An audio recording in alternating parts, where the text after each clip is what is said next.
at school, and he put a silver dollar on the dresser, a bottle of whiskey, a girly magazine, and a Bible. And the father says, now if he picks up that silver dollar, I know he's going to be a banker. If he picks up that bottle of whiskey, I know he'll be a worthless drunk. If he picks up the girly magazine, I know he's going to be a womanizer. If he picks up the Bible, I know he'll be a man of God. So he hears his son coming in down the hall, and he jumps in the closet to watch. And the son comes in the room, he sees what's on the dresser, he picks up the silver dollar, puts it in his pocket.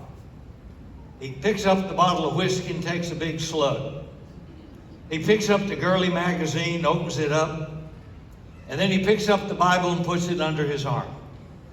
And the father said, oh my God, he's going to be a politician. You never know. There is a book. Are y'all okay? Okay. This is the third service. You have no idea what may happen. There's a book written by Daniel Blankenhorn called Fatherless America.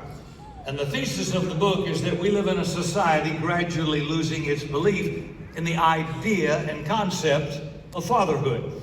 He writes that tonight, about 40% of all children in America will go to bed in a home where father is not present.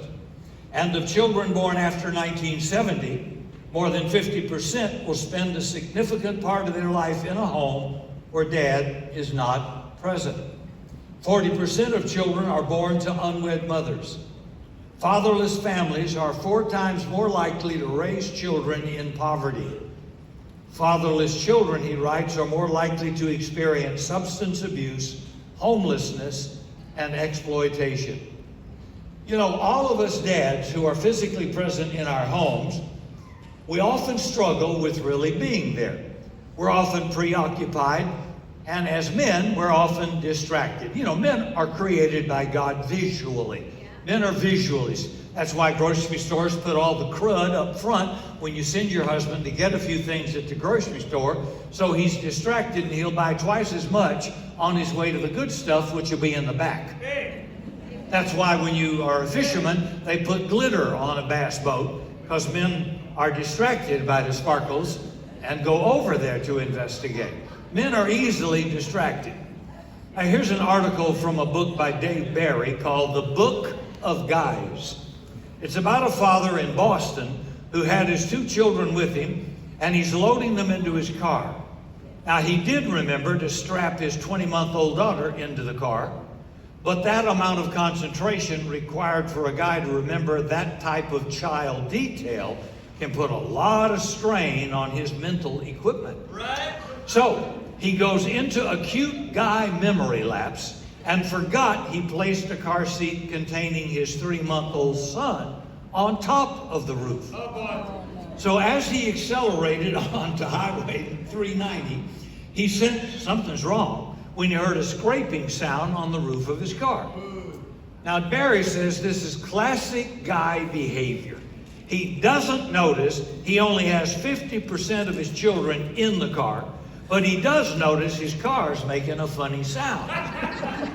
This is guy behavior. Anyway, the car's going about 50 miles an hour when the car seat containing the 3-month-old boy sailed off the roof, landed on Interstate 390, where the seat skidded safely to a stop with the boy unhurt. Wow. And as a clincher, guess what date that was when this event occurred?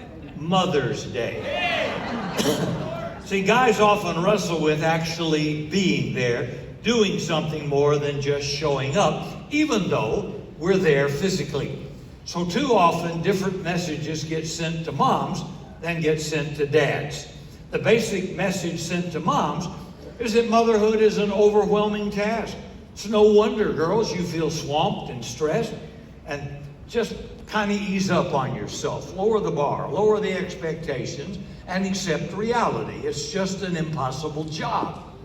But very often, dads get preached to on Father's Day. You should be doing more. Your priorities should be different. You should be more like moms are. So dads tend to get very little sympathy. Now, I don't believe there's ever been a day in our culture where fathers have faced greater obstacles than in our day today.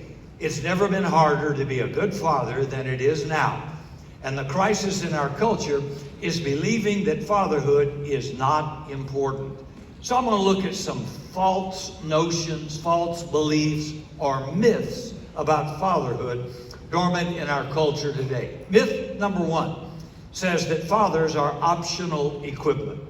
But God's plan is that fathers are not optional. They are as non-optional as mothers are.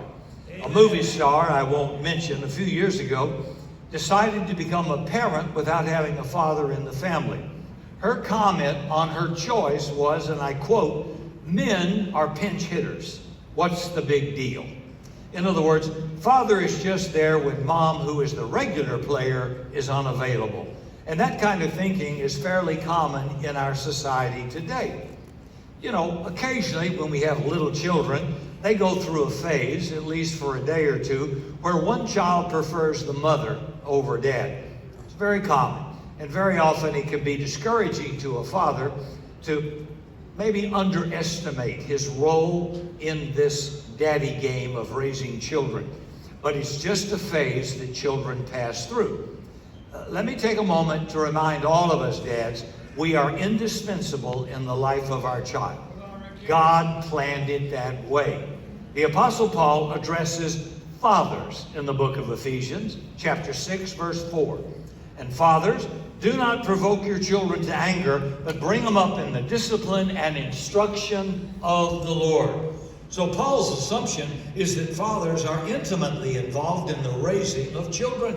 And when he talks about the process of shaping a child's life, he just naturally addresses fathers. Now, in our culture, where I says fathers often think of themselves as spectators in the child-raising process, it has not always been that way. You might find this interesting. 200 years ago, when child-raising manuals were first written, they were generally addressed to fathers. 200 years ago, if a couple went through a divorce, custody of the children almost always went to the father, because there was an assumption that dads were intimately involved in the raising of children.